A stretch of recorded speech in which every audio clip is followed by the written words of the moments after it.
I had a small weather window of sorts, so I headed south to the nearby hills of Galloway Forest Park. But as you'll see, not everything went to plan. So join me to see if I've finally bitten off more than I can chew.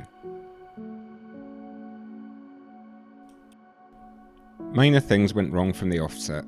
Problems with bike racks, forgotten water filters, and other equipment. But before even all that became apparent, I was tripped up with an unexpected road closure. Back round the long way it was. Still, it wasn't too long before I found myself at the intended car park.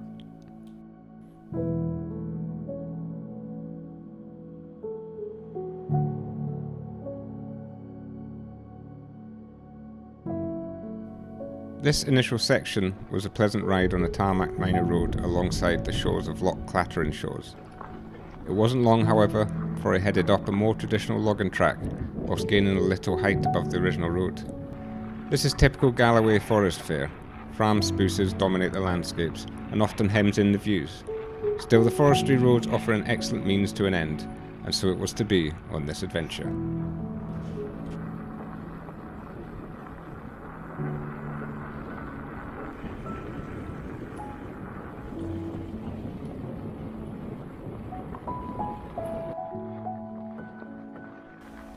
Good morning, and welcome back to the channel, and welcome back to a very sunny Galloway forest.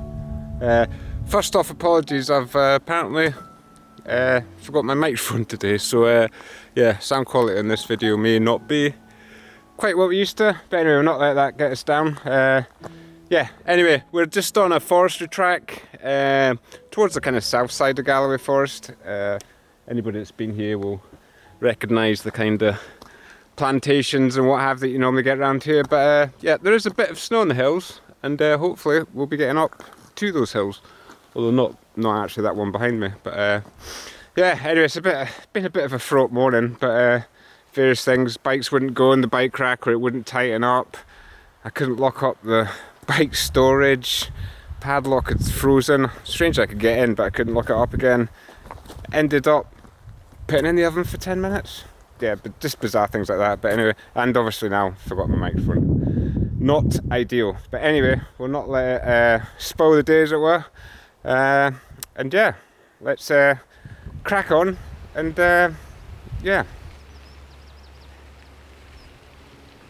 Sun was forecast this morning, and so it proved. Climbing up to the top of the forestry track proved hot work. Gloves and woolly hat were removed, albeit I would need them back as the day drew on.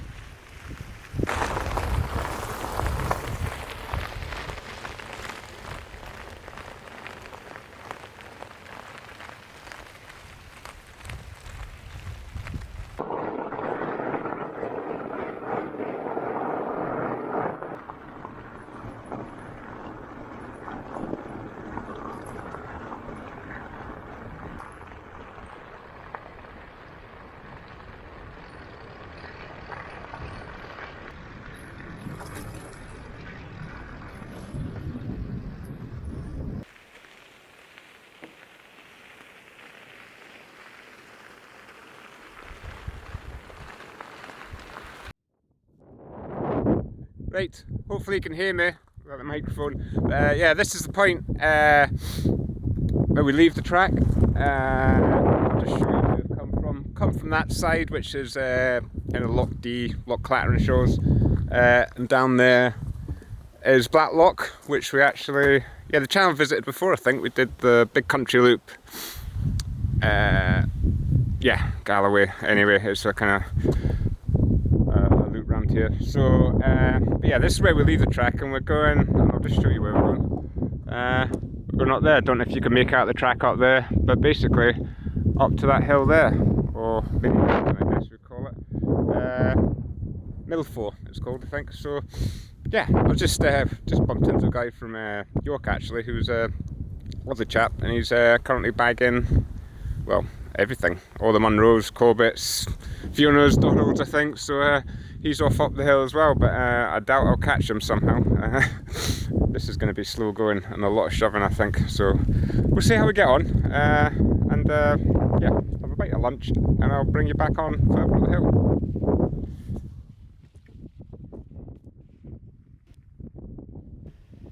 The path up Mill 4 was the usual steep, lumpy and boggy Galloway affair. If I'm lucky, I only managed to ride about 25% of this, and some of the pushing sections were more of a repeat and shuffle. Push the bike an arm's length, apply the brakes, step forwards. This process was repeated probably hundreds of times, or so it felt, and the difficulty was compounded by poor grip underfoot due to the ice the higher up we went. Still, eventually, against all odds, I managed to join the main ridge, joining Mill 4 and Redgary.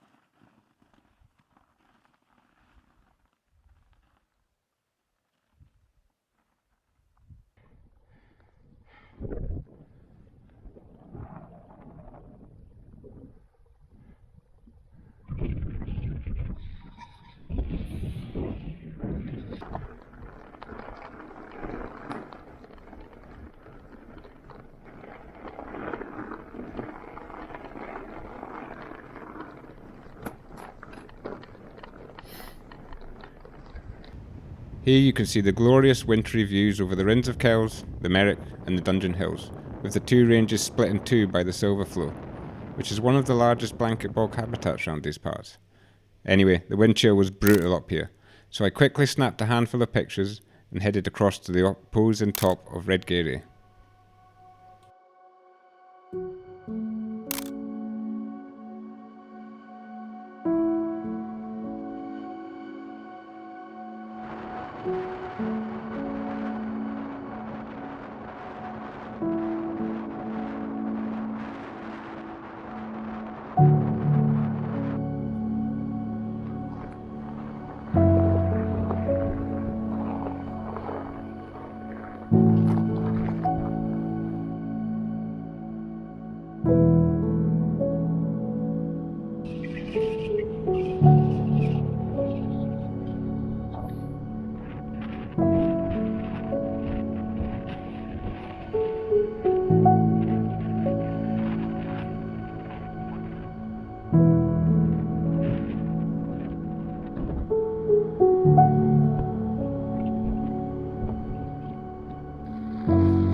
From here it was downhill. Ice sheets made this part of the ride somewhat manageable. The tyres gripped enough for the most part and smoothed out what would have been a heavily lumpy mess. I rounded the corner of a modest hilly lump and got a close view of today's target, White Lochen of Drigmorn. On the opposite side of the Lochen is an old ruin and a small piece of ground suitable for pitching a tent. So I circumvented the Lochen. Truth be told, at this point I was looking forward to getting off the bike. It had been a long day, both on and off the saddle.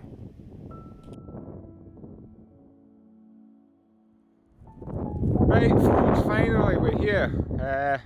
Hopefully you can hear this. It's very sheltered here, which is excellent. Just what it's after. But White Lochen of Drigmorn. Let me just show you. So that's it over there. Yeah, there's a little ruin there, which we'll talk a wee bit about later. But first things first, I need to. I'm kind of short on water, very short. Like I don't have enough to last. All the ice, everything's been iced up. I did fancy I saw some moving water over there. So first things first, need to get the water because no water. Well, don't even want to think about that. But yeah, so bear with me. I'm going to get some water. The light's not. It's kind of fading. Obviously I'm on my own today, which I forgot to mention earlier on, but obviously you'll have figured it out by now. But yeah, Miss Hypebite Scotland, she's off north, but yeah, maybe we'll cover that later. But now I'll get some water and I'll probably get the tent up and all set up and ready. So yeah, apologies for not filming much of that, but yeah, let me crack on. Okay then.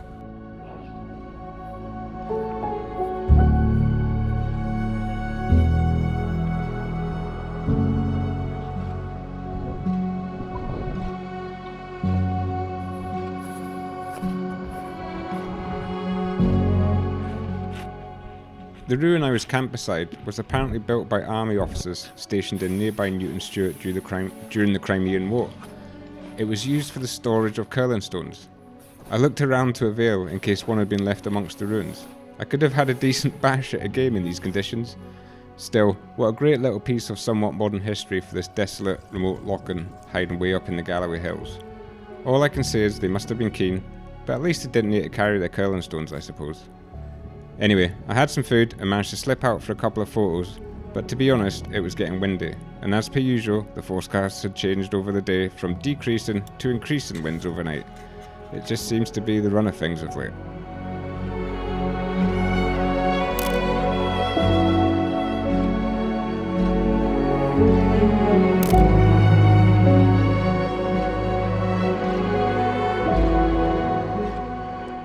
After what seemed an age, the morning came, and as forecast, the wind had steadily ramped up overnight, so it was time to get packed up and continue down the hill, hopefully to somewhere slightly more hospitable for breakfast.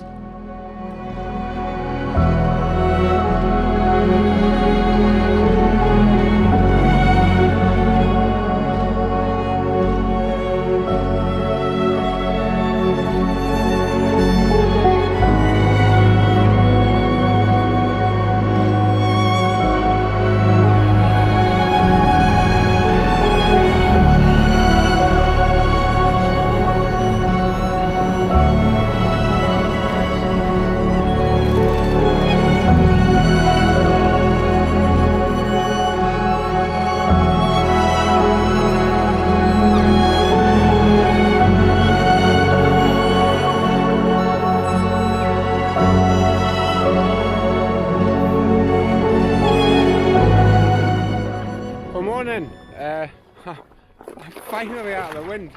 Obviously not having my microphone, I couldn't really do anything up there.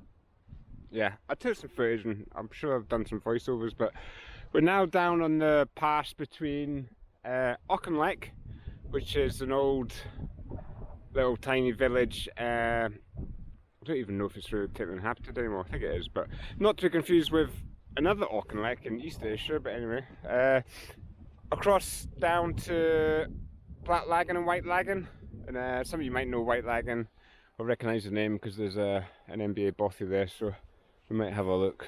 But yeah, pretty bad coming down off that. A lot of pushing. Yeah, in fact that hill up there, the highest point, I think that was just a little thing overlooking White Loch and Drigmorn. So yeah, anyway, but you can see the ice everywhere. It's absolutely treacherous. So anyway, be careful and pick up you in a wee bit.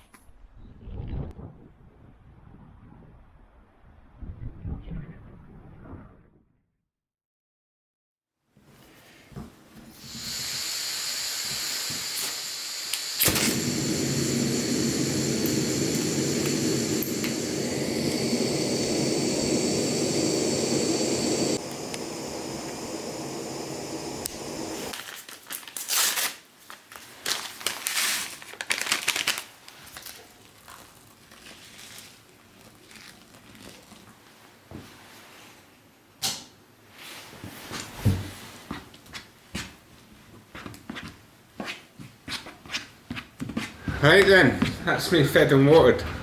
Yeah, well, I didn't have, well, just had breakfast and coffee, as you probably saw. Didn't have it at the campsite, just too wild, just wanted to get off the hill. Last night was, it just sounds like repetition, doesn't it? But last night was windy than kind of forecast. It wasn't so bad that I was worried about the tent or anything really, but I didn't get to sleep till about 2 in the morning.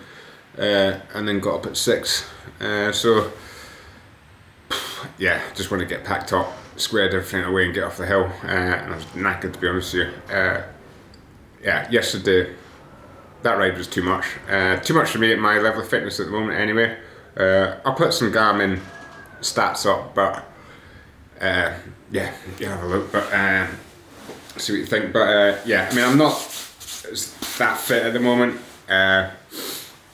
Yeah, I got COVID around my birthday in September, and I kind of think I had sort of kind of post-viral, long COVID, whatever. I think I've still got a little wee bit, to be honest with you, so Anyway, I've been basically fitness-wise starting from scratch, and yeah, there's all sorts of other little things that have come along with that anyway, but I'm not going into that just now. But yeah, anyway, I was kind of hoping to get down to the bothy, do what I've done, so that worked out well. There's nobody here. I mean, the bothy's, this is White Lagan bothy, I think I might mention it before, but in Southern Upland Way, one of the gallery ones, it's not in the best fettle, should we say, but which is a shame, because I've seen this place nice. I guess it just probably needs a tidy, and about 20 bin bags of rubbish taken out. But anyway, I'll do a bothy report when I get home.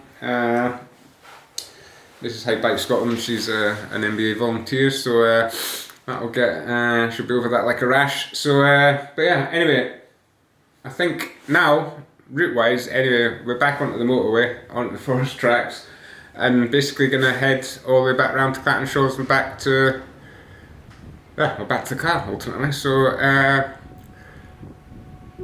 yeah.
Oh, right, back in the car finally. Yeah, I'm just totally blown up, to be honest with you. But yeah, I mean, what can I say about the route? Yeah, I wouldn't do it. I won't do it again, and I don't advise you do it. But if you're desperate to go up to that kind of area, then you're better off on foot. It's a lovely area, but yeah, the wind, the cold. It was minus 2.7, I think.